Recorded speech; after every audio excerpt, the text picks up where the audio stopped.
Magandang araw po sa inyong lahat. Ako po si John Paul Pasca, BSAMT 1C. Andito po ako para talakayin at kung paano tayo nagkakaroon ng climate change.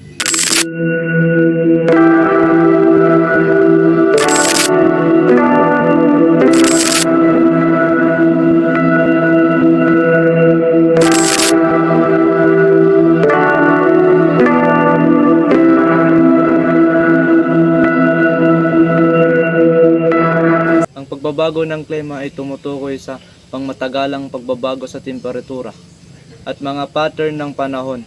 Bagamat may mga natural na sanhi, pangunahing dulot ito at ng mga gawain ng mga tao mula noong 1880s, partikular na ang pagsusunog ng fossil fuel tulad ng carbon, langis at gas.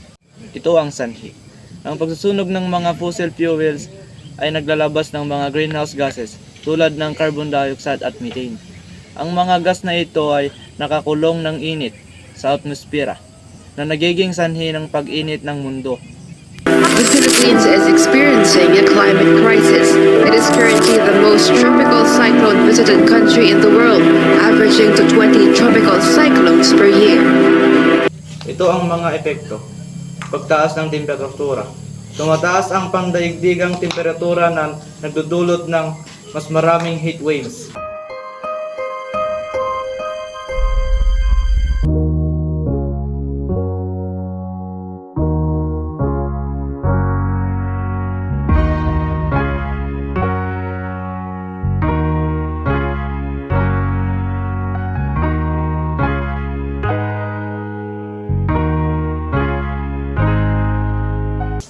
Pagkatunaw ng yelo, ang mga polar ice cap at glacier ay natutunaw na nagiging sanhi ng pagtaas ng level ng dagat.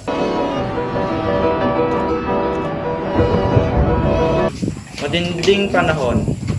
Mas madalas at mas matindi ang mga kalamidad tulad ng bagyo at tagtuyot.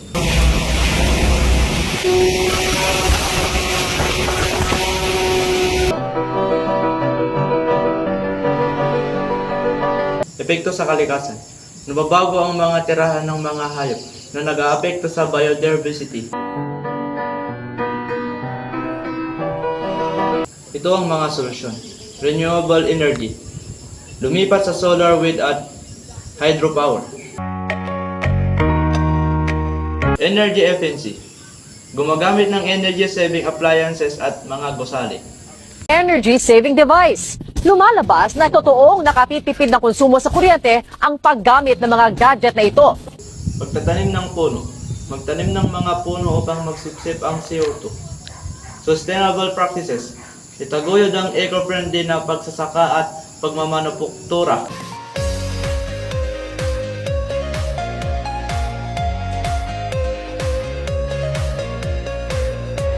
Sa conclusion, ang pagharap ng pagbabago ng klima ay nangangailangan ng agarang aksyon sa pamamagitan ng pagpapababa ng greenhouse gas emission at pag-aampon ng sustainable practices.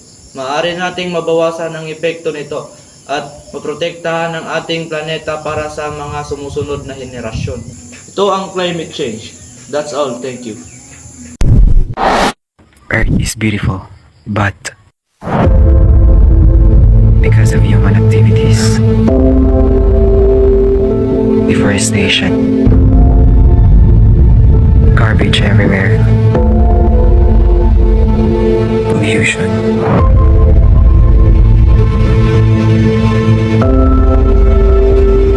we are slowly killing the earth. And now, we are the one who are suffering. Be part of the solution, not the pollution, and save the earth before it's too late. Our climate is changing, why aren't we?